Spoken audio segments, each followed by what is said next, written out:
And welcome back to the Red Booth Show. We're here with Anthony C. Ferrante, the amazing mind behind Sharknado. And I know we were just talking about you working on special effects in the beginning of the movie series and like how much it has developed since that time. Well, the first movie, from my vague recollection, because now that was like the dark ages, like 6 years ago. Yeah. I think we only had like 250 shots. And on the last two movies, this one I think we probably will have the most. I think we have about 1,200 shots. Wow. And the visual effects team has about 4 or 5 weeks to do all of those.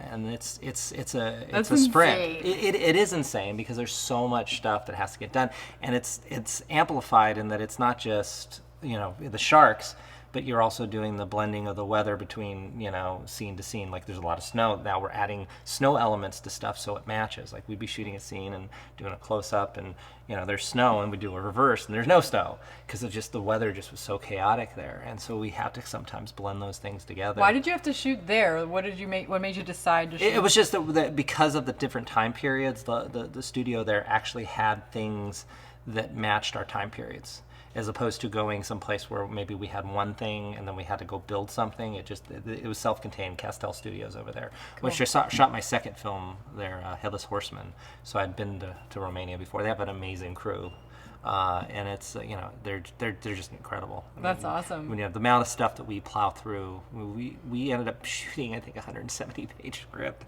and we had a two hour and 10-minute assembly cut.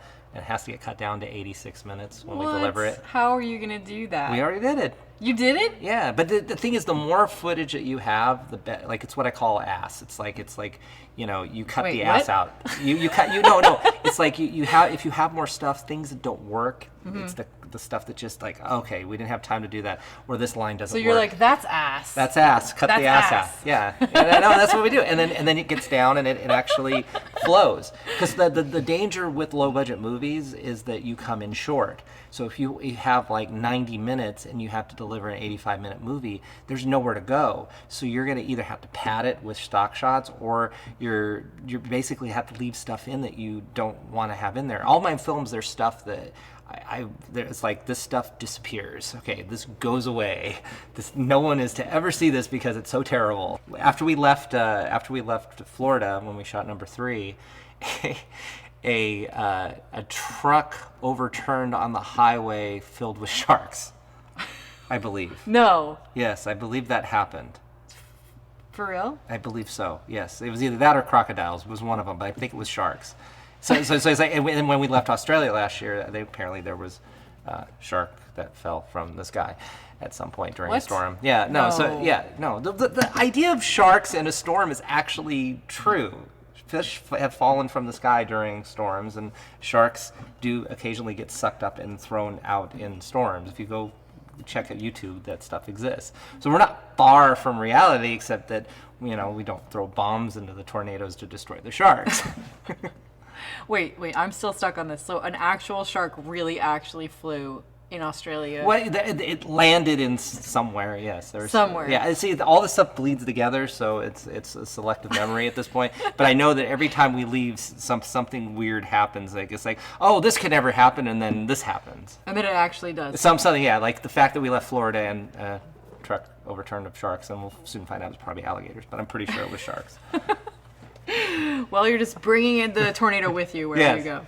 Yes. And what were you saying right before the storm came? Do you remember? Yeah. Was talking about how Spam is amazing. It's a great dessert treat / lunch meat. It was kind of thing, where. Oh, it was the ass. That was what you. Oh, okay. Right. So the thing is that when you, if at the end of the day, sometimes most normal movies shoot 2 to 3 pages a day. We shoot 10 to 12 pages a day, and so by the end of the day, sometimes you have 10 minutes to do a whole scene, and sometimes it's a superfluous scene, and your job is to shoot everything. So you do it, and you realize, okay, it's not working, and 2, we just don't ever want to see that ever again because it just doesn't work. Now, sometimes you can salvage it, but the more footage you have, especially with this film, because it gets shaped in the edit. There's a script, there's what we shoot, and then in the edit, we're constantly changing things. There was a scene where the end beat, in the forest was that Ian ended up on the ground, defeated, and it was a sword fight. And it didn't. When we shot it, it's like, okay, there's something wrong. But we shot this whole scene. It was a sword fight, but there was no sharks involved. There's no sharks. Okay.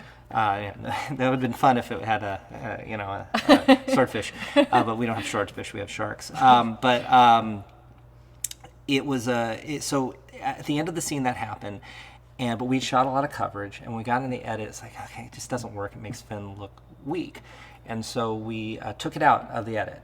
We were fine with running time because we had 2 hours and 5 minutes. And then as we started paring things down and tightening and making it flow, we started getting closer to 90 minutes. We're going, let's revisit the sword fight because we actually need something action happening in this. So we revisited the sword fight and put it back in. It's like, probably should keep it. Let's cut it down. And then 3 weeks later, my editor and I were sitting there going, okay, the problem with this is Ian on the ground. That's why we didn't like it. So we recut the entire scene with additional footage with the footage we have to make him seem like he never goes to the ground. And it's all the illusion. But if we didn't have all that extra stuff to play with, we wouldn't have been able to kind of rejigger it around in the edit. Like if you have 100 days, you're going to shoot more footage than we have. But we have to take everything. We have to be greedy. So then we can make a better movie in the edit. Advice from a very experienced director here is to do a lot of extra, right? Just get lots of extra stuff. When the gun goes off at 8 o'clock in the morning or 6 o'clock in the morning, you have 12 hours to shoot. You shoot the entire day.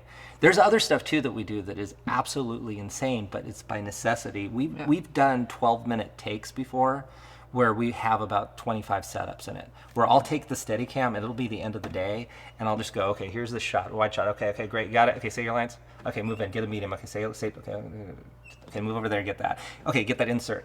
Because if you cut, then you're wrapped. Right. But if you keep going and you got 12 minutes, and we've done scenes like that where we've completed a whole sequence, with one take, with one read or something, and then got the in the coverage, and it's nuts. That's crazy. I've watched those takes, and in my head when we're doing them, I suddenly think that I'm going, okay, do that, and I'm like thinking I'm like out of my mind, and then I'm watching back the tapes like, okay, let's move in and do this. It's like it's actually sort of calm, and I'm like, I don't remember that being that calm at all. I just remember that it was going to be a wrap for the day if we didn't get all this stuff in the can.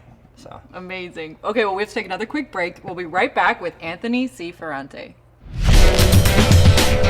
Hey, so I'm talking with Anthony C. Ferrante about Sharknado. Keep watching by clicking here for the next segment.